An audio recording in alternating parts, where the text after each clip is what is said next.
Welcome to the 298th of the COVID calls. This is a daily discussion of the COVID-19 pandemic with a diverse collection of disaster experts.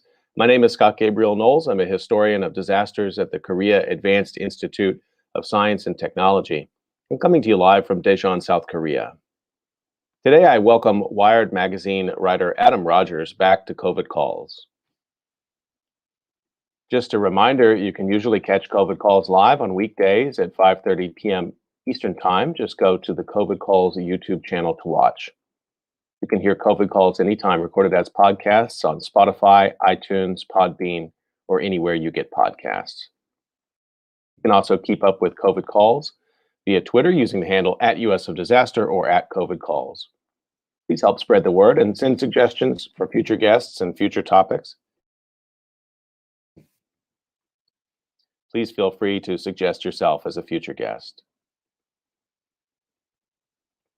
As of today, June 24th, 2021, there are 3,892,782 deaths globally from COVID-19. That's according to the Johns Hopkins University Coronavirus Resource Center.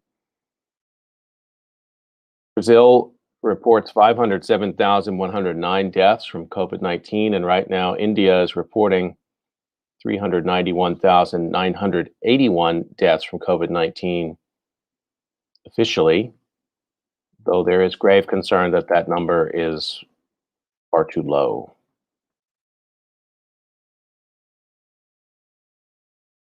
As a way to bring some humanity to the numbers, I've been reading a life story or a story of advocacy for those impacted by the pandemic in some way, and I'd like to continue that now.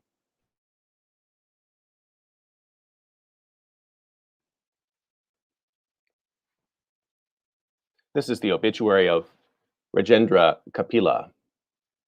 It was written by Sanjeet Bagchi and appeared in the Lancet Infectious Diseases.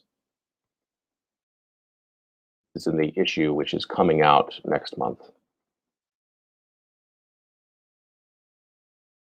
Rajendra Kapila, the eminent infectious disease specialist, succumbed to COVID-19 during a visit to India on April 28, 2021. Rajendra Kapila, an eminent infectious disease specialist and professor at Rutgers University in the United States, died on April 28, 2021 in Delhi, India. He was diagnosed with COVID-19 on April 8, 2021 and died from the disease at an Indian hospital at the age of 81. Calling him a genuine giant in the field of infectious diseases, Rutgers University remembered his 50 years of service in taking care of thousands of patients and training a large number of medical students, fellows, and residents at the University Hospital, New Jersey Medical School, and the Martland Hospital. In a statement, the university also remembered Kapila's contribution as a globally recognized infectious disease specialist with phenomenal knowledge and sharpness in diagnosing and treating the most complex diseases. Kapila was the founder of the university's Division of Infectious Disease. He promoted the division's continued and substantial growth and development and helped establish it as one of the leading infectious disease programs in the United States. Also, he was a founding member of the New Jersey Infectious Disease Society and a recipient of the Excellence in Teaching Award from the University of Medicine and Dentistry of New Jersey. It is not an exaggeration to say that Dr. Rajendra Kapila was one of a kind, a true superstar infectious disease clinician and educator, said Lisa Deaver, professor and vice chair, Department of Medicine, Division of Infectious Diseases at Rutgers. I've been fortunate to know Dr. Kapila for over 30 years. The depth and breadth of his knowledge of infectious diseases and his generosity in sharing it was absolutely extraordinary. His impact will be long-lasting, she told the Lancet Infectious Diseases. About Kapila, Deaver pointed out that he was the first and last person to go to for advice on difficult infectious disease problems. He literally taught thousands of students, residents, and fellows at the bedside and in teaching conferences and lectures. According to Deaver, Kapila's generosity in being available to teach others was truly remarkable. He was recognized for his clinical and teaching excellence by multiple awards. Kapila published more than 100 articles during his long career that made major contributions to the field, said Deaver. Seminal publications include the treatment of anaerobic pneumonias and the effectiveness of clindamycin. He was the first to suggest HIV-2 as a cause of AIDS in the United States in 1983, which led to changes in blood bank practices, she noted. Kapila graduated from the St. Xavier College in Kolkata, India, and did his MBBS at the Maulana Azad Medical College, New Delhi. He completed his residency at the Irwin Hospital, India. Then he went to the United States. There he worked as an intern, resident, and fellow at Martland Hospital in Newark, New Jersey. Also, during the Vietnam conflict, Kapila worked as an assistant chief of medicine in the United States Army in Okinawa, Japan. In 1973, he received his UMD-NJ appointment, and in 1976, he also received the university hospital appointment. As an individual, according to the Rutgers University statement, Kapila was a soft-spoken, smart, and humble person. However, he was helpful to other doctors and caring about humankind and his patients. Anugya Mittal, a medical student at the Rutgers New Jersey Medical School, told The Lancet, Dr. Kapila was an extremely accomplished physician and academician known for his clinical acumen. I remember being in awe while watching him lead ID infectious disease rounds as he asked questions and brought up concerns no one even thought of. He was, however, not only a world-renowned doctor, but also an amazing teacher who took the time to spread his vast knowledge, commented Mr. Mittal. He always encouraged asking questions, looking at the bigger picture, and keeping up with the latest research, she recalled. I was privileged to have had the opportunity to be under his mentorship and hope that I can embody some of his qualities someday as a physician. Kapila returned to India during the last week of March 2021 to look after his family and was scheduled to return to the United States by mid-April. Although he reportedly received the 2 doses of COVID-19 vaccine in the United States, the disease caught him in India in early April. He reportedly had diabetes and cardiac complications. He was admitted in the Shanti Mukund Hospital in New Delhi, where he succumbed to COVID-19 about 3 weeks after the diagnosis of the disease. He is survived by his wife, Deepti Saxena Kapila, and other family members.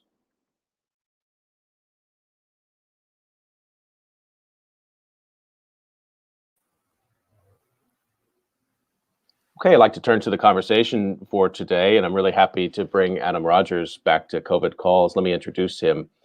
Adam Rogers writes about science for Wired magazine. Before coming to Wired, he was a Knight Science Journalism Fellow at MIT and a reporter for Newsweek. He's the author of the New York Times science bestseller, Proof, The Science of Booze. And we're going to talk a lot about the many different articles that Adam Rogers has put up related to COVID and the strange world of COVID statistics and vaccines and anything else that comes to mind in our conversation. I'm really glad to bring you back. Adam, it's good to see you. Hi, Scott. How are you? I'm doing well. And just like to, for the record, I usually ask people where they're calling from and how the pandemic is looking there. And it will be very interesting to compare this to the last time I asked you that question, which was in March of 2020. So where are you and how's it looking? I'm in Berkeley, in the California Bay Area, and where it is looking astonishingly, and from the global perspective that you just laid out at the top of the show, uncharacteristically good. It's a digression. I'm sorry to do this already.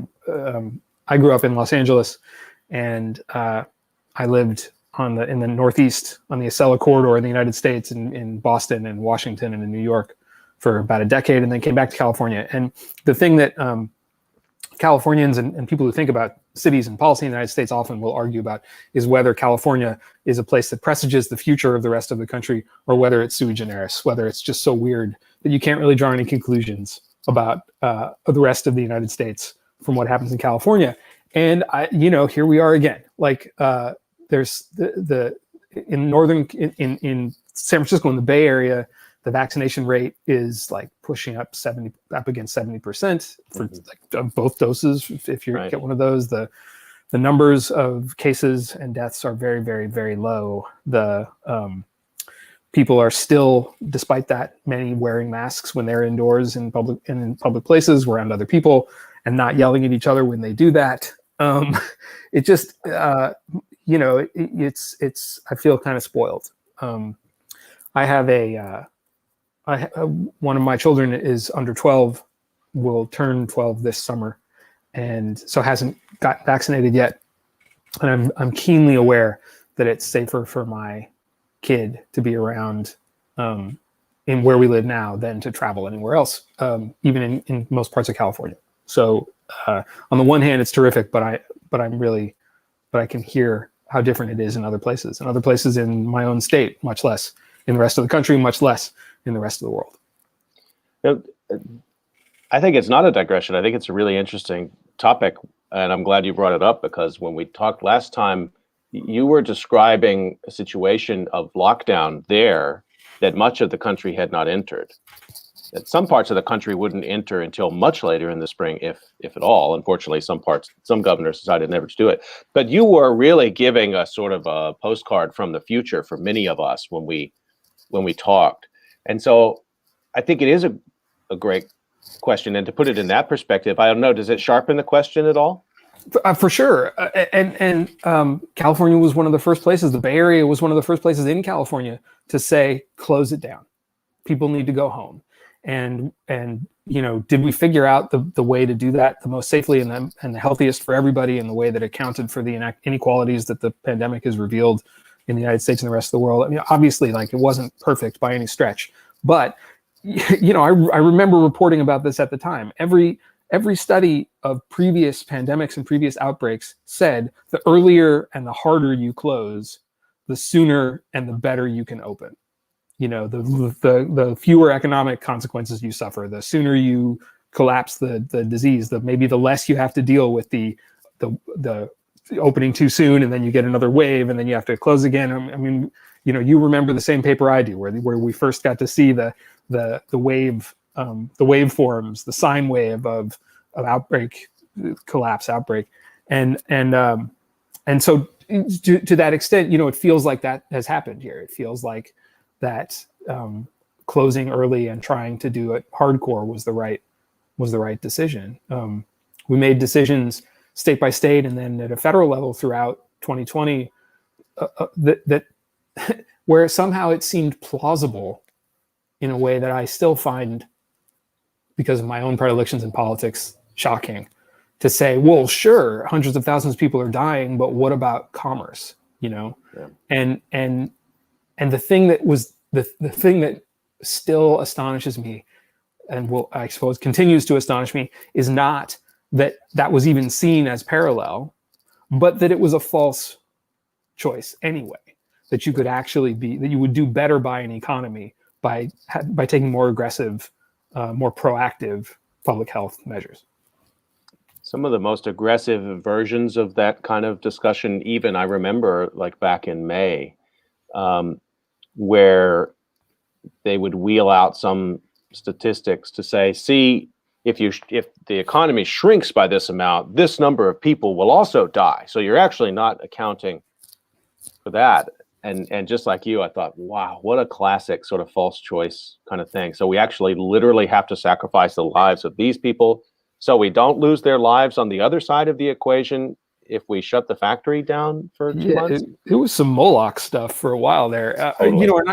I wrote about the how you value a human life. The way that it's done for risk benefit calculations in the United States is it's done different ways in other countries. The value of a statistical life, VSL, and literally trying to figure out what number you can put on a life to show really, and it's a complicated thing, and even the people who do it don't totally agree on what they really mean, but to figure out, well, how much money can we spend to save somebody? How much money are we saving by not saving them?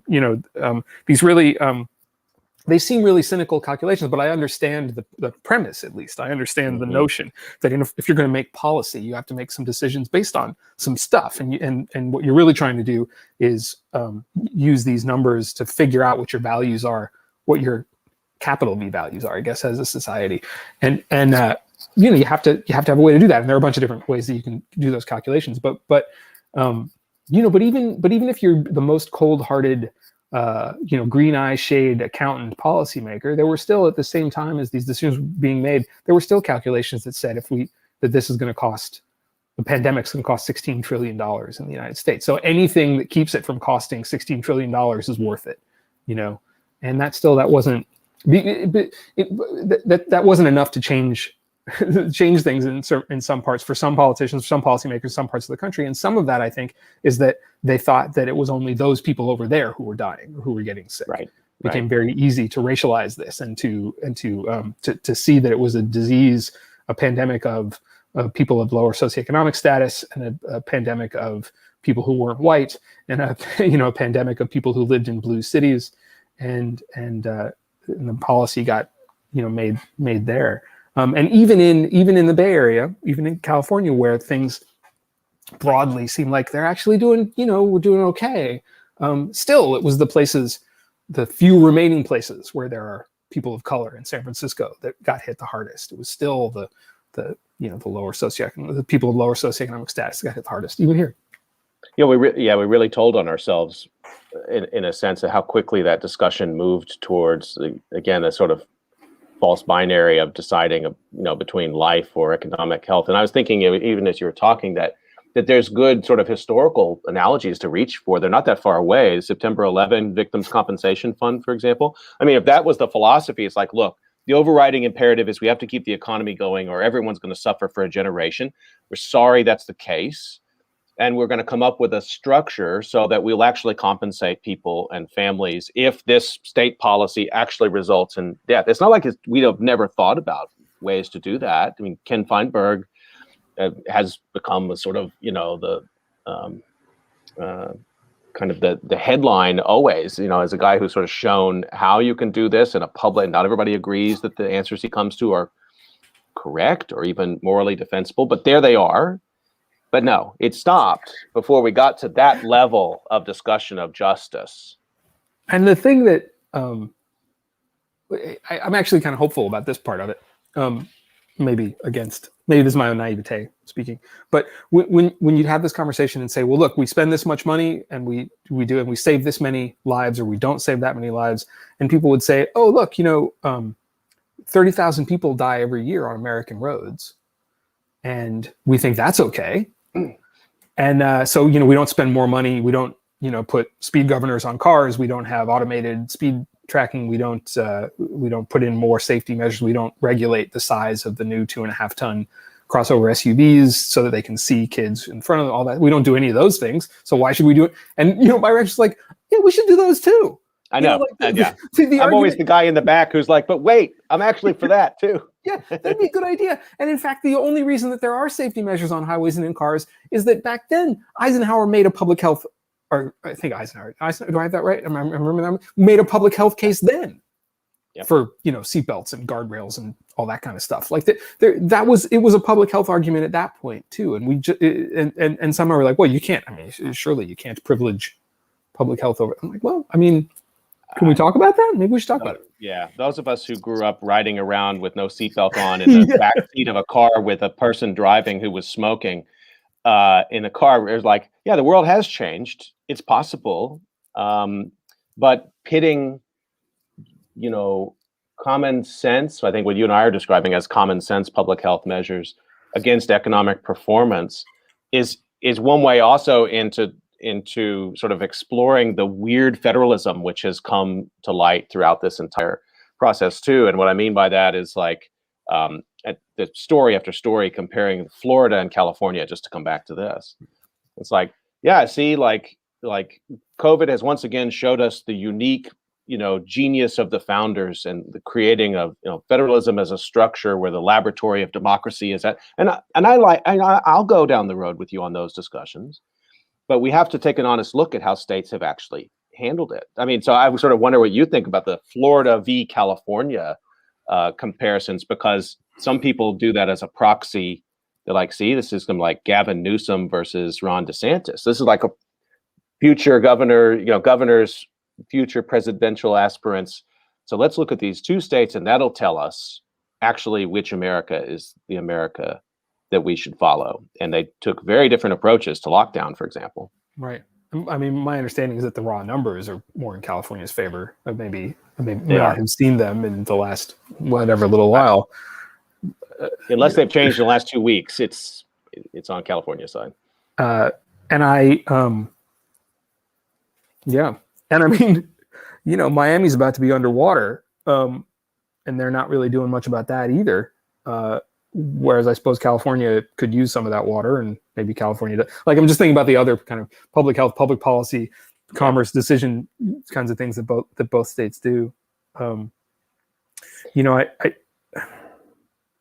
much the vaccine rates are higher here than in Florida. In Florida, that sort of the equation of personal freedom with the ability to not have public health rules at all, and to sort of roll them back. Like, these are not communitarian, community-minded decisions.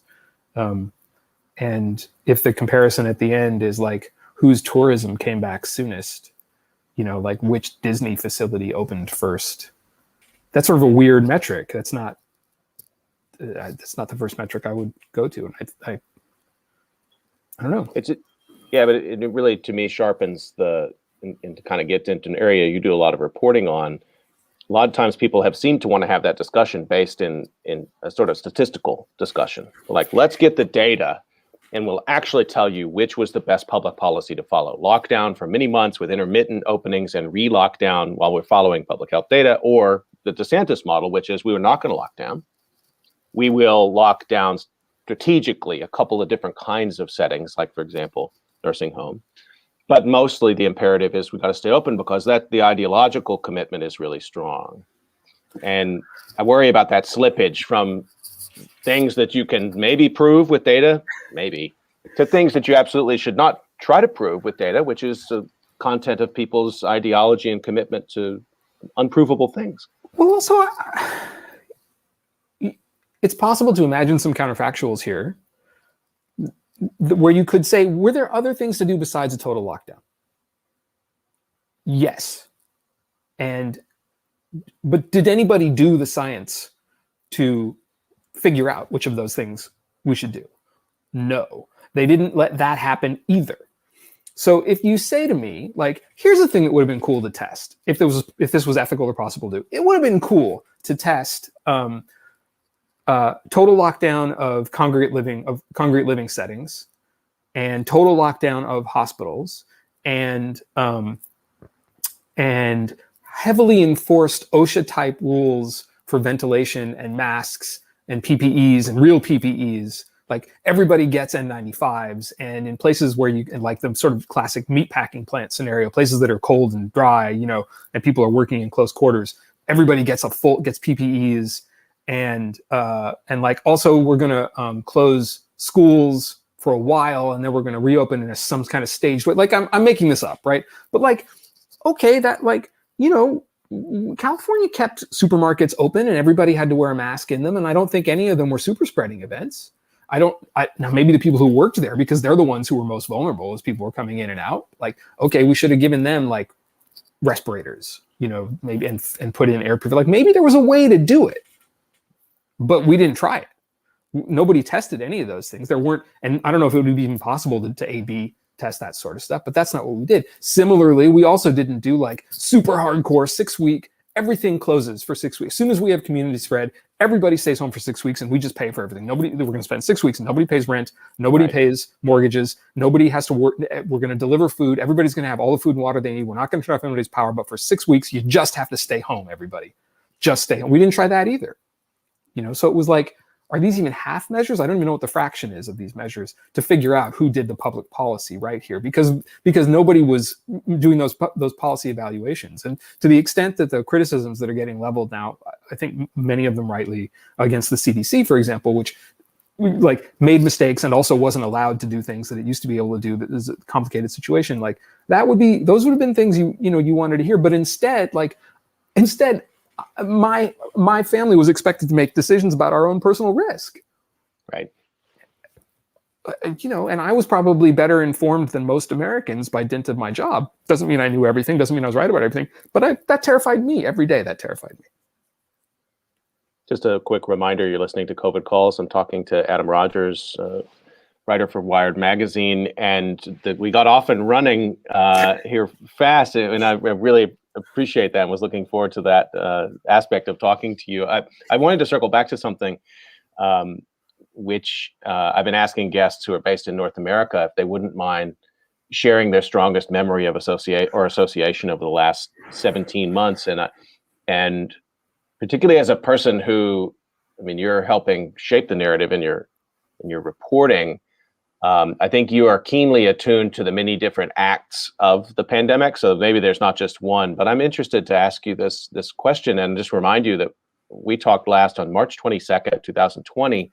And at that time, there were 869 deaths from COVID in the United States. I find myself, I find that I am surprised by this pure emotional response that I have to hearing you read those numbers at the top of the show and hearing you say that just now, of how difficult that is. Some of my memories are too self-centered. You know, I was very fortunate through this as a matter of personal privilege. As a knowledge worker, I went home. You know, I sat in front of my computer and my screen. I was not at as much risk as many people were, and so my memories are going to be small bore. I don't have any of the real apocalyptic stuff in my head because I avoided it. I have a couple of little things. I was also on the group in my office that was trying to make decisions about what we were going to do in the office. Well, not just, not the reporting part, the editorial part, but with a couple of managers and me, because I was covering the thing for Science in early 2020.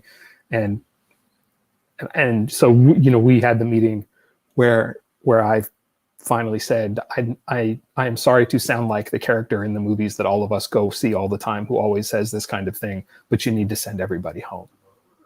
This is now out of hand. This has become what we were scared it was going to become. You got to send it. We got to all go. You got to send everybody home. We got to figure out how to do it.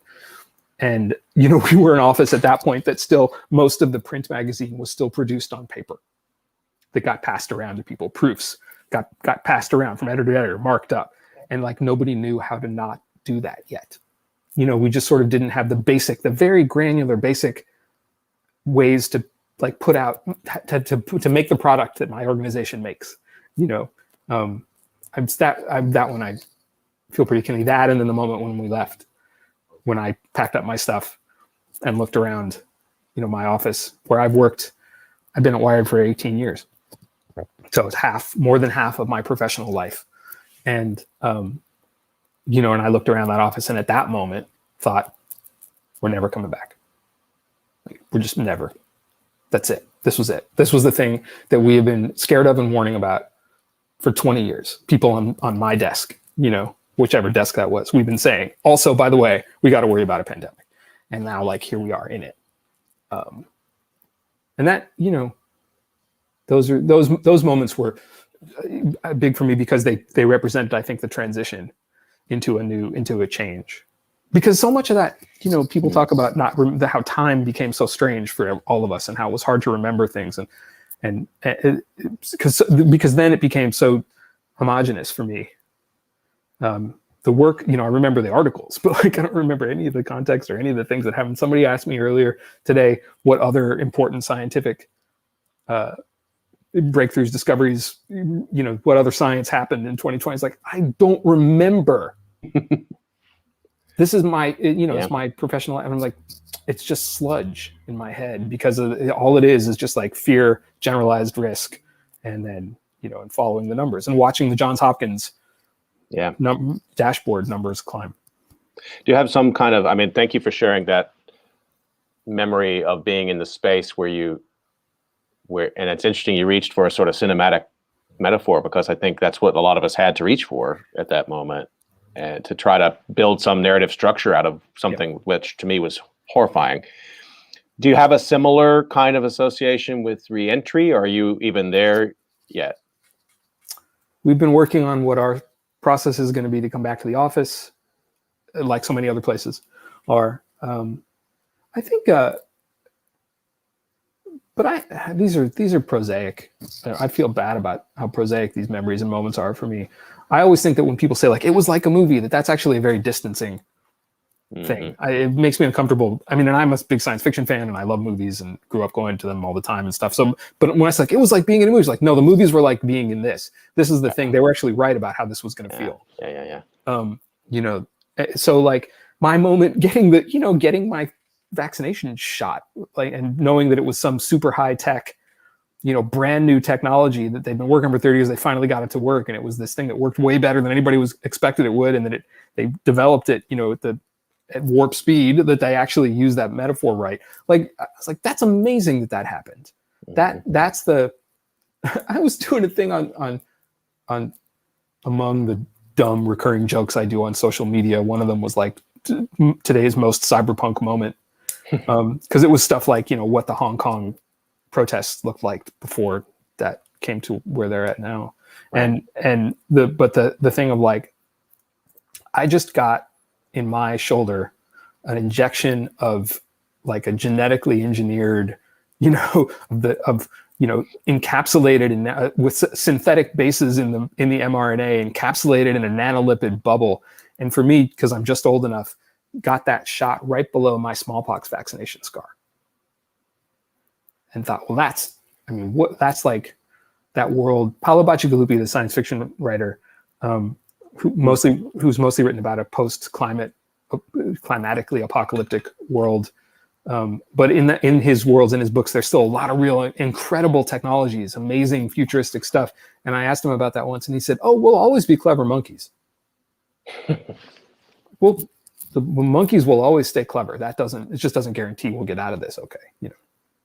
Adam, you're the first person I've heard describe this idea of a sort of human geography of the history of vaccination and the placement of that's the first time I've heard that described that way. It's really provocative to think of that, sort of mapping out a history literally in the spot on your arm where you had one generation of fear and response, and then this one they were having now.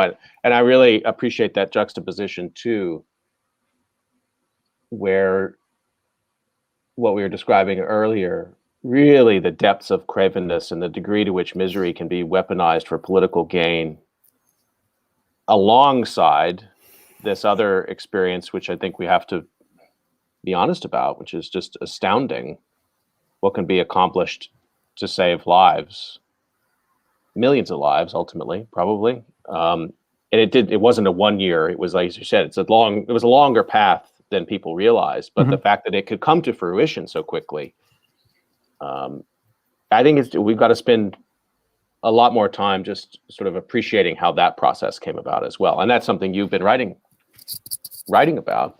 Maybe there's a couple of things I want to make sure we get to, but maybe we can take them in a slightly different order. I want to talk about lab leak theory with you, but since we're on vaccination, and you've been following it very closely, what are some of the things so you wrote about the vaccine trials, you've covered that very closely. You've also been writing about vaccine hesitancy and the problem of understanding the statistical world of vaccine efficacy.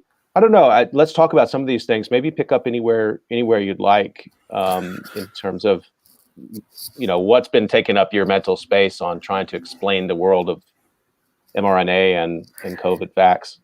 I've really been struck over the last year. This is something that my academic interest, even when I was an undergraduate, was in how science works as well as what science does. How science knows stuff, and how we tell people that we know this and we don't know this, and what uncertainty is, and how you can develop a system that you can test ideas and be pretty confident that when you get an answer that it's a right answer until the next right answer comes along. And so I was already predisposed to be thinking along those lines when I started covering COVID. And the reason I bring this up is the difference between the way the vaccine trials went and the way drug trials, therapeutic trials, have gone, especially in the United States, because it's a virus. There were no drugs available. It was a new virus, obviously, and antivirals are a real problem. They're hard to make, and they don't really work that well. So all eyes turned toward repurposing other drugs at the very beginning of the pandemic, which led to what I thought were reasonable optimism about convalescent plasma, hopes for monoclonal antibodies, the idea that hydroxychloroquine was going to be useful, which had potential, but then petered out very quickly, I think, but then still kept in the public attention for a lot of different reasons. And then things like remdesivir, this very expensive antiviral drug that had a strange life in tests. We just didn't, because we're kind of bad societally at testing drugs, because we trust companies to do it and because there's a lot of financial interests, we just didn't really get a lot of, like, we still don't really have good drugs to deal with COVID-19. And it took these really huge, pragmatic, randomized controlled trials that they were able to set up in England, which had its own kind of disastrous COVID response, except for these trials, this recovery trial that like automatically signed people up as they came in through the national health system and figured out, like, this drug works, it's cheap, we're going to use it. And it transformed the course of the pandemic before the vaccines were available, finally telling people with confidence, yes, dexamethasone, cheap steroids are good, not bad for helping people. They will help people survive. And they did. That made a huge, that's like, those guys saved millions of people on that trial. But meanwhile, almost every trial for a drug, for a therapeutic agent against COVID, not only did the trials fail, but the way they were designed, they were never going to show anything anyway. The vast majority of them were just methodologically, they were really good for a researcher to get a grant and do the work and publish a paper, which is an important part of how science works in this country. I'm not even criticizing that necessarily, but they just weren't designed to provide any results about which drugs would work against a pandemic. Mm-hmm. Whereas, like, these very carefully designed public-private partnership vaccine trials, where they were registering tens of thousands of people, worked really well for those first set of vaccines. They meant that it was harder to get people in if you were late to get into the trial. So the new Novavax vaccine that just looks like it might be on the way to approval, had a harder time signing people up. But it just became very difficult to do the science that we needed to do because of the structures, because of the systems of how biomedical trials, drug trials get done with people. It became very hard to do the science we needed. So that really struck me about how, like, we got to vaccines, but we still have very limited, drugs to use. And then, that, and you alluded to this a minute ago, that ran smack into the existing anti-vaccine sentiment, vaccine hesitancy in the United States, and a lack of access to these very expensive, finicky, high-end new technology vaccines. And all those things swirled all together to make it very difficult to vaccinate the numbers of people that we needed to, because we sort of didn't prepare for that part. We didn't do, same as always, we didn't do the public health part. Did the drug design and drug development part, but not the public health part as well. Just to pick up on some up there, and I'm in South Korea, where the vaccination it's actually picked up speed a lot in the last month, but I still haven't been vaccinated. And so to have left the United States when the winter wave was still very much underway, literally be afraid of going to the airport, and arrive here where infection control is both an art and a science, but not have access to vaccine, and everybody I know back in the States be vaccinated. That's been a very strange experience, and to see things like, and some things you do see more clearly when you're away, I have to say. The governor of Ohio basically giving full ride scholarships if you'll jump into a lottery, and you wrote about this sort of vaccine lottery, which when I first saw those, it really disappointed me. I mean, my first thought was, wow, this is where society is. You have to give big cash prizes to get people to literally protect their lives and the lives of their loved one. But actually, you went much deeper in this piece and discovered some things about sort of, behavior, risk and behavior that I didn't know. Can you talk about that? Yeah, this fascinated me because I felt like you. I was like, well, that can't work. We got to do the Running Man. That's what we're doing. This is going to be terrible. So I thought, like, obviously, says I, the rationalist, what you really want to do is just tell people, if you come in and get vaccinated, we'll give you $50, right? Here's $50. Come get your vaccine. Clearly that would work on me. 50. I was desperate to get it, right? But like, come get, yeah, of course. And like, keep in mind saying, like, okay, look, there's this group of people who are anti-vaccine and they're never going to come in and get vaccinated. And there's there's a group of people who are, who have some very reasonable hesitancy to engage with the federal biomedical establishment. In the United States, Black people have, time and time again been victimized by unethical biomedical practices. And so you like, yeah, I get it. there's some reasons to distrust this. But then there's these other groups of people who like, maybe you could convince them just if you can get them off the dime.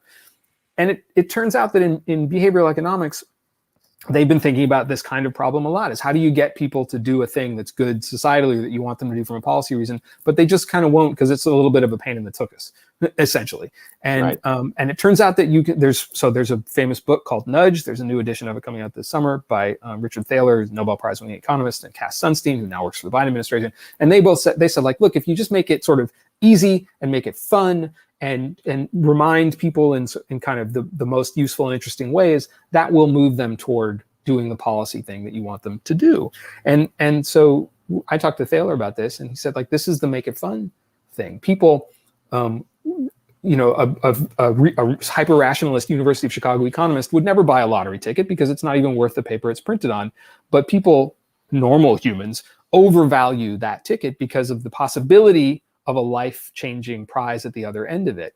And at which point, I, again, the rationalist who'd been covering this for a while, says, like, isn't the life-changing prize not getting a deadly pandemic disease? Right. The answer is no, because people don't calculate their own risk that way. People think about their future as being more like, they think bad things aren't going to happen and good things are. It's one of the reasons it's hard to get people to buy insurance. It's hard to get people to save for their retirement. Hard to do all these things that if you do nudge things, if you kind of play, it's one iteration of this sort of thinks of this as a gamification thing too, is making it into a game. You can actually make them save more. If you say, we're going to give $1,000 to the person who saves, to one person who saves this much over the next year. And one of the people who invented that idea for banking was the main consultant on Oregon's vaccine lottery. And so and when they tried it in Ohio, they had, at least initially, they had a lot of success. It's not clear whether it was a success that they wanted now. They didn't, most places in the US haven't seen the N-shaped curve that they were hoping for a vaccine uptake. But at least in Ohio, it did, for the first couple of weeks, it showed a lot of success. And they also got a lot of free media for it. So the amount of money that they spent on giving away, $5 million worth of prizes, they got like 5 times that money in terms of how much airtime they had for giving people vaccinations and telling people to come in. And I'll say too, the funniest thing to me about funny, I don't mean funny, haha, I mean funny, I'm crying inside, about Ohio, is that at the same time they were coming up with this really interesting, they were first out of the gate with this really interesting approach to try to get people off the dime and come in and get vaccinated. The Republicans in Ohio were also working on getting rid of vaccine requirements in schools and stuff and making it so that they didn't have to vaccinate anybody if you don't want to get vaccinated. So taking away all of the mandates and trying to replace that with incentives, which is a really interesting policy conversation on a lot of levels, because to an extent, like, what's some of the American societal thing happening is like, you can't mandate that I do anything. You can't tell me that I have to do anything. So if you can't do that, if you can't require people, say, like, you can't come in this building without proving you're vaccinated. Sorry, that's just the way it is. You don't have to come in the building, but like, you're not coming in here without a vaccination passport. We don't like to do that. Americans freak out about that. Policymakers don't want to do it. It terrifies them because it makes people do something they maybe kind of don't want to do, whatever the thing itself is. So you have to figure out some other way to get there. Now, I will say too, what probably from an ethical perspective, it might be better still to have just made it much, much easier for people to get vaccinated rather than try to convince them to go somewhere an hour away or whatever, to just have like the vaccination ice cream truck go up and down their streets and give them the vaccine. Yeah, I think I worry a little bit. Thanks for explaining that, because that gamification piece, I mean, those are all really interesting, and actually show, the cognitive bias towards optimism is really strong. I mean, most people, I think, just generally think, even if they acknowledge the bad thing is out there, they're still like, but it's probably not going to be me. And if it is me, and I had friends tell me this, they're like, yeah, I might get it, but I'm young and healthy. I'll be fine. So there's a lot of optimism layered within optimism, I think. But there is maybe a little bit of a dark side there to that gamification. And you started to talk about it a little bit, because can't that become a rationale to say, yeah, let's just get rid of all mandates? Sure. Or conversely, doesn't it then become like, oh, we're going to give, we really want people to pay their taxes. So one lucky person, you don't have to pay your taxes. You send your taxes and we're like, nope, you're good. You don't have to pay your taxes for the next 10 years, or something like, does that become a governing principle? And if it does, is that okay? It says something about what, like the values of the society that does that. versus, you know, making it just really easy. Well, here's an example. At the same time, we're making it harder in many states to vote in the United States. So like as a policy matter, you would think that everyone could agree that it's a net policy benefit for as many people to vote as possible. And that the way you do that is not by saying one lucky voter will win $1 million. The way you do that is just by making it really, really easy to vote. But instead, we're going the opposite direction in a lot of states here, especially the ones run by Republicans, to make it more difficult because they know that that really does keep people from voting. It's the opposite of this problem. So another part of the problem is just explaining. So for those who might be interested in consuming some data to make a decision about the vaccine or which one maybe they could get or at what stage they want to receive it, I think that those are all real. You know, vaccine hesitancy is, I think it's a phrase that hasn't served us very well because it's a very wide spectrum of what that might mean. But you dove also into some of the problems of just explaining the stats behind a term like vaccine efficacy. This is a thing that the people who study vaccines and epidemiology have argued about for a long time, well before COVID. When the Moderna and Pfizer vaccines results started to get presented, and we were told like 95% efficacy for the first one for Pfizer, I guess, and there was this sort of rush of people saying like, oh, I'm 95% less likely to get it. Or, oh, that means I used to be 100% I was going to get it. Now it's only 5% that I'm going to get it. Or it means that 5 out of 100 people will get it, but it used to be that all 100 people will get it. You know, like what? And it doesn't mean any of those things. You know, the number that they get, the efficacy number is the relative risk reduction between people who get vaccinated and people who don't. So people who got vaccinated were 95% less likely, you know, to get the disease than people who didn't get vaccinated in those compared groups. But that doesn't take into account what the risk was initially, right? Or rather it does, like that depends on what their risk was initially. And usually that risk was pretty low because depending on which group you're testing. And so some of the vaccines that were tested, if you were testing vaccines on populations in South Africa, their risk was higher than if you were testing them on like, you know, a population in the California Bay Area. And that changes what kind of risk, that changes the nominal efficacy, effectiveness, usefulness, how good the vaccine is. And one of the main reasons that like a drug maker won't use absolute risk reduction is that it's a smaller number. It doesn't look as impressive because most people's risk, because overall the risk of people getting COVID in the United States was, for like, if you average that risk out over everybody, low. That was much higher. And then you had the risk of, well, if you get it, are you going to get really sick? If you get really sick, are you going to die? If are you going to transmit it to somebody else? If you get it, don't get that sick, are you still going to have symptoms 6 months later? There were things that we still don't know, that scientists still don't know about what happens if you get COVID. And somehow we were supposed to build all of that into a 95% efficacy number and to understand those statistics. So I think for me, what I would err on would be to say we should be much clearer. We should find much clearer ways to explain to people what these risks and benefits are. And so like there was one thing that they did, a group that looks at vaccine risks out of Oxford in England did a thing mostly for policymakers where they did the numbers where they said, okay, well, because they were looking at the AstraZeneca vaccine, which had an association with, and it seems like this association seems pretty strong, but associated with a weird blood clotting, a very rare but weird and dangerous blood clotting disorder. And so they did these numbers that showed like, okay, here's how many people you have to vaccinate, and out of 10,000, here's how many people you would vaccinate to avoid that same number of people in intensive care units and emergency rooms, separated out by age, by demographic, and then separated out by their risk level too. So it was the difference between the extremes would have been like very young people in a place where there was very low, where the infection rate was very low, versus like people who were 75 somewhere where they're in Manaus, where the infection rate was really high. And so when you do all those numbers, then like it becomes very clear that there are some places where it's very, very good to get vaccinated, and some places where you can go, oh, actually, maybe it's okay here. The risk benefit doesn't really work out this way for this particular vaccine, right? Again, it was the vaccine that had this particular side effect. Not all vaccines do.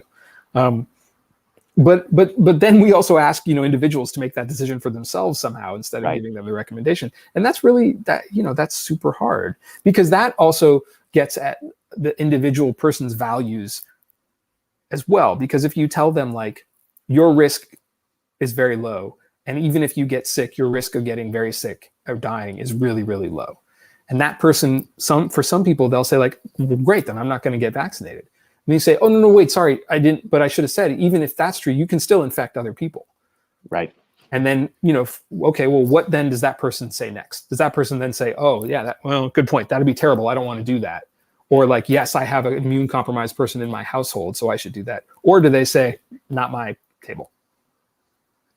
I mean, it just speaks to the kinds of conversations I know are going on in public health offices around the world and in the United States to try to pick up every aspect of what you were just talking about and have a communication strategy for different kinds of users. I mean, to give a sort of 95% effective, and I understand why you would want to kind of use those numbers, and they seem to translate well to different kinds of populations. But I'm interested at that absolute risk reduction. To say that you have a low likelihood of something happening and that it's going to change your risk level, which was already low, to slightly lower, that should be a valuable piece of information to people, though, I think. And I wonder like why it isn't. And again, I'm a weird control group here because like I'm hypervigilant about this kind of stuff. But I wish I'd like to know more about how we get to where we can talk to people about those things and have them value it, because this entire episode has been a black swan event and it's real. And I also, what I don't know how to do, I really don't, I'm at a loss about this, is to say, okay, well, I am, let us pretend, the CEO of I can make it more concrete. I run Houston Methodist Hospital System. So then I say like, you know what? Your personal values are not at issue to me here. Everyone gets vaccinated here because otherwise other people are going to die. People who don't get to make that choice are more at risk of death. And I can't allow that because I work in a hospital. And so if you don't want to get vaccinated, no hard feelings, but you can't work here. Or like you can't come into the office, can you say that? Yeah, legally you probably can, but people don't want to do, because the values there's that community value. And obviously you don't want COVID in your space at all, but there is an infringement on an individual liberty there, I guess. After every major public health catastrophe of the past several centuries, actually, now that I'm thinking about it, public health laws get strengthened in Europe and in the United States, for sure, to the point where like you're allowed to quarantine people against their will for measles and stuff. That's legal. You're allowed to do that. After this public health catastrophe, there are places that are weakening public health laws, and that's an amazing political change. To say like, oh, they're making so you can no longer mandate masks in stores or something next time. And it seems pretty clear to me that, one of the things that I come away from the last year thinking about is that a virus doesn't want anything, right? A virus is just a little bubble of genetic material. All it does is make more of itself. And a virus becomes a pandemic when the specific way that virus makes more of itself fits really well into the way a society is structured. Mm-hmm. So this virus fit really well into the way our society is structured in a lot of different ways. And what that tells me, it's called COVID-19 because it was first identified in 2019. That tells me that like it's not 100 years between respiratory pandemics at this point. If we don't change the way the society is structured, you get COVID 29s or COVID 31s or whatever. And if we're not, if we weaken the systems that were already in place, much less the ones that weren't ready for it at all, that freaks me out. I'm glad you put that in that historical perspective too, because I mean, I think we're going to have to spend more time with this. These are reactionary times, but 1919 was a pretty reactionary time too.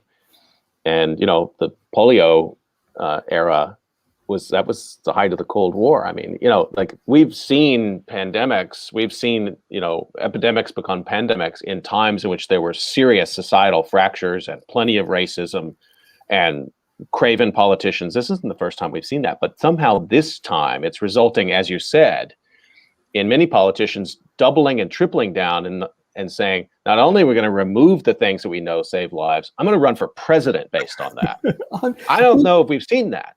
I'm struck with polio. There were actual vaccine catastrophes with polio. Totally. Yeah. Like there were a couple, there were like particular versions of that vaccine that ended up with people getting sicker anyway, vaccine induced polio, paralytic poliomyelitis. And like that happened. There were things that went really bad, much more so than we've been so, it's not lucky because the science has been great, but we've been fortunate, I guess I would say, that the vaccine science for COVID has worked out really, really well. Even the clotting disorders and cardiomyopathies, rare cardiomyopathies in teenagers and stuff, even all those things notwithstanding, given how many vaccinations there have been, the small number of side effects have really been remarkable at a public health scale. That polio didn't have that. They had some real problems with deploying polio vaccines, and they still were like, nope, everybody gets it, because come on, otherwise we don't have a society without this. It didn't happen. That doesn't seem to be happening this time. The political allegiance having as a signifier not believing in wearing masks and I will say, like, I screwed up on mask coverage early on too. Masks were a complicated thing, so I understand complications there, or like not the close correlation between states and even counties that voted for Donald Trump in the last presidential election and their vaccination rates being lower. It's just astonishing to me of how you can build that in, that it becomes a personal philosophy, not just a political philosophy.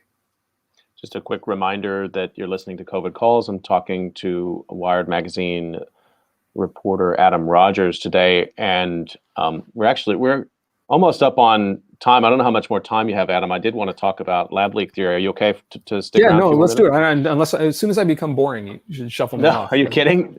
No, I intended to start with that, but I'm kind of glad that we kept it a little bit, because we might have filled up 40 minutes just about that. But I want you wrote a great piece among your articles, all of which I enjoy, but this one really hit the zeitgeist. The COVID-19 lab leak theory is a tale of weaponized uncertainty is the title. I'm just going to read a couple sentences from it, set it up. You wrote, if the virus that causes COVID-19 didn't jump from animals to people, where did it come from? Was it an animal virus that scientists collected for study and then accidentally released? Worse, did scientists do so-called gain of function research on a natural virus, making it more likely to pandemicize and then accidentally release it? Or even worse than that, did they try to make a bioweapon that got out accidentally? And the most worst, did they intentionally release a bioweapon? The truest answer is probably not, but maybe. That was the many different, sort of aspects of lab leak theory compressed into the best paragraph I've read. That sort of this bouillon cube that we have to kind of dissolve a little bit and try to take the different pieces of it. So start anywhere you'd like, but I'd like to understand it, the theory, and then try to understand this phrase you're talking about, sort of weaponizing uncertainty, because that's the phenomena that's related to the theory. Yeah. So here's how I'll preface this. People should figure out where COVID-19 came from. That is an important scientific question with scientific and political implications. People should find out whether, as has been the case with both other coronavirus outbreaks that have affected humans, SARS-1 and MERS, as well as the other coronaviruses, probably that some of which infect humans as well, and with other pandemic diseases like Ebola and HIV. It is probably the case that, like them, there is some animal reservoir out in the world where the animals get this virus and it changes over subsequent generations and is able to infect human beings through contact between the humans and those animals. That's how it has always happened before.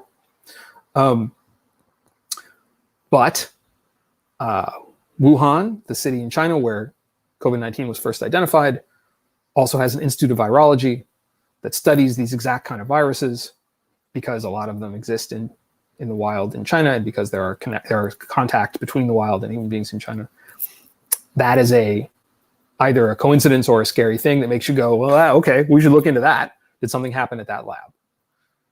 Yeah, we should check that out, because because it's good to know about how these zoonotic spillovers occur. That's from an animal to a human being. And it would be good to know whether lab safety needs to be improved around the world.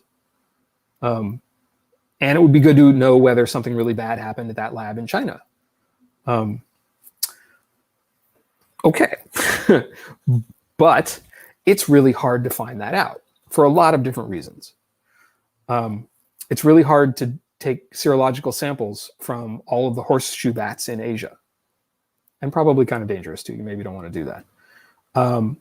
It took years to figure out. They still don't know what the animal reservoir is for Ebola. It took a really, really long time to figure out an animal reservoir model for HIV. I think for SARS, they know what the intermediate is, but not what the nominally probably a bat species is. It's very difficult to do this kind of science, and it takes years.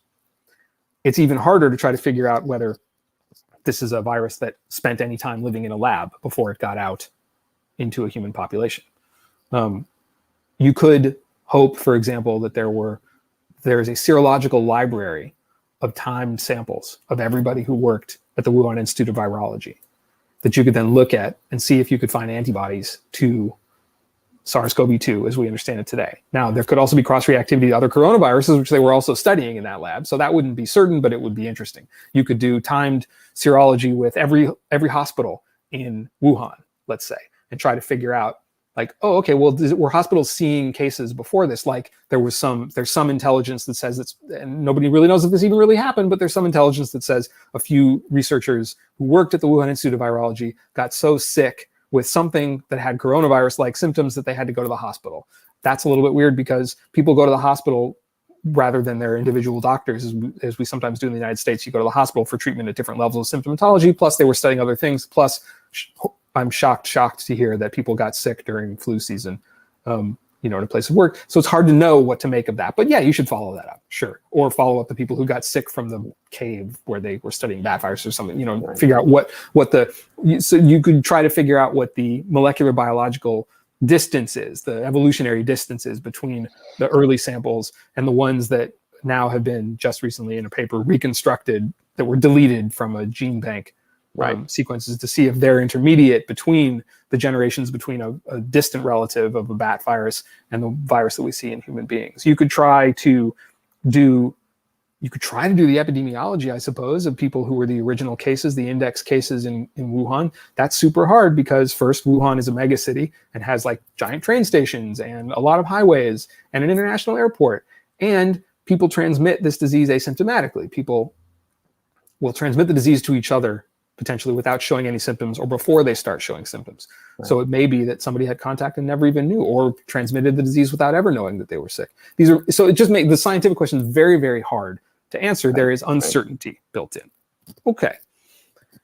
Then there is also, when I said that this was a case of weaponized uncertainty, as has been the case with other scientific questions of political import, like climate change, or safety measures in automobiles, like we were talking about on the road, or tobacco, secondhand smoke, or smoking cigarettes. Scientists will say, especially in the early days of studying these questions, that they're not sure. They're pretty sure. That's what statistics are for, that you can have confidence intervals and you can say, like, this is, within a certain range, we think it's probably this. Right. And in almost every other sphere of political life, certainly in the United States, saying I'm not sure means probably it's a chance there's something else, or it means that you're lying, or it means that you're evading, or it means that you don't really know, and so we shouldn't really make any policy decisions based on what you're saying. And if you're especially motivated to be on the other side of whatever the scientific question is that you're trying to deal with, if you have a company that's making a lot of money doing something, or if you're accruing a lot of political power by saying it's the other thing, then you can use that And people do time and again. That's what's happened in this country. And so, so you end up with the idea of the lab leak. You end up with a very important scientific question that should be answered. Right. Where did COVID-19 come from? And you end up with scientists saying, we still haven't answered that. You really do need to go answer that. And in fact, we're not happy with the way the WHO has tried to answer this. And it really does seem like the Chinese, especially at this lab, aren't telling us everything. That seems weird, doesn't it? It's like, yeah, that does seem weird. We should deal with that. But you also have people who are approaching this from at the extremes, from a perspective of disinformation, of trying to make it seem like that sometimes unforced errors or good faith dumbassedness or mistakes or stuff that actually does look circumstantially like a problem is actually evidence of a deeper conspiracy. And it's hard to separate those things. Almost impossible to separate those things. So in that regard, I have a real sympathy for people who are trying to understand, what may have gone on in the lab. And like you, and I mean, I think those are real important questions. What I've worried about, though, is that I've expected more robust discussion about that part of it to then say, and what the implications of even asking that question are for other labs in other parts of the world. And let's really talk in detail about that. And to even have,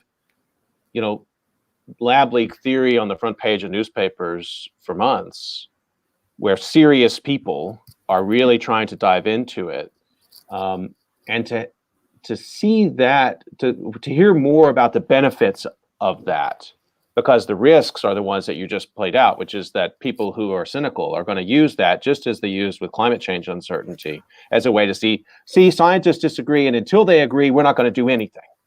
We're not going to change anything. We're just going to sit back and we're going to let things go exactly the way they are, because we're not going to change the world if scientists are disagreeing. And so they're having to balance those two things. And I have a lot of sympathy for people who are basically, they know they're leaving the tent flap open for that kind of conspiracy-minded stuff, and they're leaving it open because they have to, because they're trying to get to the bottom of something. Maybe I just felt like I haven't heard them articulate strongly enough the value of getting the answer. Yeah. You're what you are rightly saying is, okay, but why do we want to know this? Can you tell me why we want? What will we do when you know the answer? What will you do with that? Precisely. And look, if it's a zoonotic spillover, then the answer is like, oh, we need to protect the wild better. How about that? Like, that would be great. We need to make sure that the wildland urban interface, it puts the wild at safety instead of making it a place where there are just wildfires and zoonotic spillover events. Yeah, good. Okay, that I buy that. We need to understand that gain of function research is actually too dangerous. We shouldn't do that. Maybe that would be an answer. I don't know if that's true or not, but that is a thing you could say. You say, like, look, you can't do this anymore with these viruses. I know we're learning a lot about how viruses work, but it's too dangerous because we can't keep a BSL-3 lab secure. Too many spillover events from labs. Okay, that's interesting. Good. I mean, scientists should know that. We should know if there's secret bioweapons programs someplace. Yeah. I can't. I don't know. That doesn't seem. How does that seem to me? That doesn't seem likely, but okay, yeah, we should know that. There shouldn't be those. We should stop those if those exist. But we definitely shouldn't be asking this question so that we can politically rehabilitate people who failed in the public health response over 2020. Because I think I feel pretty good, even as a journalist trying to be fair and to understand sort of a complicated issue. I feel pretty good about saying that our public health response in the United States sucked. Yeah. And that's because people screwed up. I've been thinking about this, actually. I'll say this about this too. Part of the pandemic plan that the Trump administration effectively threw out didn't follow. That plan evolved from people thinking about bioweapons. Right. After September 11th, I know you know this. After September 11th, Good point. There were anthrax attacks in the United States. And that the anthrax that was used was weaponized stuff. I mean, it was the good stuff. If you really want to make a good, scary bioweapon, it was designed that it would expand through the air, like it had electrostatic repulsion among the particles, so that it would expand like a gas. I mean, somebody made it, right? And nobody, still to this day, nobody knows who really. They're still, they're ideas, but it's not completely for sure. And in the biology community and the defense community, that meant that there became a lot of money available to study bioweapons and to study a response to them. So people who were studying respiratory viruses especially applied for grants that said, I'm interested in biodefense. And so there were tabletop exercises and think tank studies that all were predicated on the assumption that the scariest thing that could happen would be a weaponized respiratory virus. And how would we respond to that? And the answer was everybody should have PPEs. We should have enough ventilators on hand. We should make sure that we understand the transmission mechanism of the disease so that we know if we need to have everybody wearing masks out in the world. We should, it was all the stuff that became our pandemic response. Because it didn't really matter where it came from once there was a pandemic out there. A big difference was that the assumption was that the real weapon was going to be much more deadly than COVID-19 was. Right. It was going to be much worse and much faster, much more transmissible, in the way that we're rightly scared of, like a Delta variant, but also have a much higher case fatality rate. So that's one of the arguments that says it probably isn't a bioweapon because it's not good enough. It's not scary enough. That's an argument, but it's a circumstantial argument. If you want to look into what you'd want to do, I guess, is you want to look into the genome of the virus and try to find evidence of somebody going in and snipping pieces out and putting in some piece that made it more transmissible. And the problem is that, like, can you find evidence that looks like that? Yeah, but it can also look like a whole bunch of other things. You just can't really tell whether it was something that people did or people did well. It's very hard to do that work. And it doesn't leave the kind of evidence that's clear. But I do think that this is the part of the reason that we think we know anything about how to deal with a pandemic is that we proceeded from an assumption that said, well, what if it was intentional? What if it was a part of what now encompassed, I think, partially by the lab leak hypothesis? The fact is that this is one of those things that, unlike secondhand smoke and climate change and vaccines, really, and some other examples I can think of, where scientists did eventually come to some level of certainty that's fairly convincing. They were able to make predictions about what would happen to hurricanes if climate change got worse. And lo and behold, that is what has happened to hurricanes in North America. They were able to make predictions about what droughts and wildfires would look like. And lo and behold, that is what droughts and wildfires have looked like. So you can say, like, yeah, we think we're super right about that whole climate change thing. And that means that argument has now changed. That argument has now moved on to, like, okay, you were probably right, but you can't really blame us for that because you're the ones who, now it's personal responsibility. Why don't you all drive less? Yeah. Right. But this thing but for COVID, this lab leak thing, like, it's going to, I think now maybe tomorrow there'll be new evidence. I don't know. Right. But it seems like if you really do the kind of investigation that has to happen is going to take a really long time. And while that investigation is going on, that uncertainty remains. And the way scientists will talk about that uncertainty, as you say, opens the flap to the very different way that political opportunists talk about uncertainty.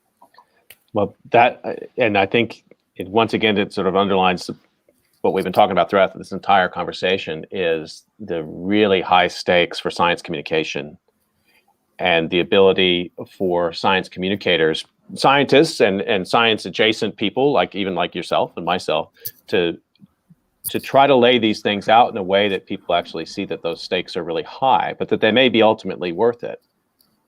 I mean, I think we do want to know the anthropogenic forcing factors of climate change. We want to know them quite specifically if we can. And we do want to know where COVID-19 originated and if a lab had some role to play with that. I think we want to know that too. I just really worry we're in a time where the longer you leave those uncertainties open, the more trucks get driven through, the more ideological trucks get driven through that opening. I'm grasping from, I've had tents, I have trucks. I don't know how many different metaphors I can reach for here, and maybe that's just I'm a historian of science, so what I should say is there's always been that out there, and that's true, but I'm living through this moment. So this is the one that scares me. Yeah, no, right? So I'm a historian. I get to say, I know it's been out there, but this one's real. And I think it gets weaponized in ways we have not seen before, with a speed and with the impact that is measurable in terms of lives lost in real time. And we've seen that with COVID. People have died of COVID because of misinformation, and they have died by the thousands, tens of thousands or more. you know, in the I wrote my COVID, my lab leak story, and it's a it's a takey story, right? It's an analytical story. There's me remembering what I know about having covered a lot of different kinds of uncertainty in science. There are reporters who also wrote their lab leak stories and talked to scientists who either were more or less convinced that it was either zoonotic spillover, animal human spillover, or that there was a lab involved, as you say. And in writing those stories, and came down, to varying degrees, would say, like, it still seems that the scientific evidence is still vastly on the side of a zoonotic spillover and not something that leaked from a lab. There may be intelligence agency kind of circumstantial evidence that says otherwise. I feel like that's more questionable, but the science still says one way. And reporters who have said that have been roundly attacked, not just by sort of trolls on social media, but by other reporters. And that's kind of new. Like when science reporters went out and said, actually, the science is pretty good on climate change. Well, no, you know what? I'm wrong. Actually, there were other reporters who would come back and say, no, that's not true. We still don't know. And in fact, it's some of the same science reporters this time around. So I retract where I was headed. I thought I was on I thought I was onto something there, but no, in fact, it's just, there's some history repeating here with this. And that's what struck me about it. And, and maybe not, people will see this and maybe I'll get blowback on this too, for being as I was called after I wrote it, a useful idiot, and a shill for CCP propaganda and, maybe part of a deeper conspiracy. I don't think I'm any of those things. Well, we have an N of 2 here, but I also think you are not part of that conspiracy. And it comes back to these, sort of levels of trust, some of which are based in evidence and some of which are just based in intuition. And the fact is, and this comes back to the vaccination trust issue. If Donald Trump is at the front of a theory, I'm going to take my time with that. Trust but verify. Don't trust and also verify. But the fact that he went immediately to, it's Wuhan, it's weaponized, it's China. Also, here's a bunch of other baggage around China that I have been carrying around for many years. It's just too simple. And here, here's something I think that's important about that too, is that some of the media analysis and media meta-analysis that has gone on more recently has said, well, the press was way too fast to say that was racism, and that Tony Fauci was too quick to imply that was just racism. But I think there's a little bit of misremembering there, because that version of the lab leak hypothesis, that early one, was super racist. That one was just a knee-jerk, inscrutable Chinese cliche stereotype thing. Yeah, it was really freaky, when he started talking about this. To have it come back around, to have the WHO come back with a report that wasn't completely satisfactory to some members of the scientific community, that's actually a different lab leak hypothesis. That's a new one. That's the one that says, actually, we don't know enough here, and the Chinese government seems to be keeping some stuff from us that we don't really know what it is, and there's something that we don't get, so we should look into that more. That's different. It's a different iteration of it, and conflating the two, I think, this is me being defensive. Conflating the two, I think, is unfair to the members of my profession and elsewhere who called racism. I think you're right, and it also speaks to the fact there's a sort of a meta lab leak it's out there all the time. And it's, Trump tapped into it, which is just like, I can score points on people hating China. So I'm just going to do that for a while. And that's different from this kind of real, I think, again, good faith attempt to try to get down to the bottom of whether or not there's a real lab leak. But it all gets smashed into one big story. Oh. Yeah. So you've been very generous with your time, and I've taken too much of it, and you're probably on deadline, but it's been a real pleasure to talk with you. And just on the way out, maybe you can just give a little teaser like one or two themes that you think you're going to be following for the rest of the year? Yeah, a little bit is the stuff that I was doing back in the before times. I think I'm probably going back to looking at some food science and alternative proteins, and Great. I think I still, the thing I want to stick with is some of the how science works and how science knows things. I really think that that's an important part of what we have understood and not understood for the last year, and trying to tell people, here's how we know, here's how they know, and here's why I'm convinced. To understand the methods of how science works, and which methods are the trustworthy ones and which ones we should believe in. I feel like that remains important for all these different fields, not just for pandemics, not just for disasters. And I think that's something I want to stick with. Just a reminder, you've been listening to COVID Calls, and you can catch COVID Calls most weekdays at 5:30 p.m. Eastern Time. We'll be back on Monday. Felicia Henry will be back on Monday as a guest host, and I know you've caught Felicia for the last 2 weeks on Mondays, so please do join Felicia as your host on Monday at 5:30 p.m. Eastern Time. And I want to thank Adam Rogers for coming back to COVID Calls and talking about these many things. And we'll, of course, stay tuned to your reporting, and stay healthy out there. And it's good to see you. Thank you, sir. You too. It's a pleasure. Okay, everyone, stay healthy. We'll see you on Monday, 5:30.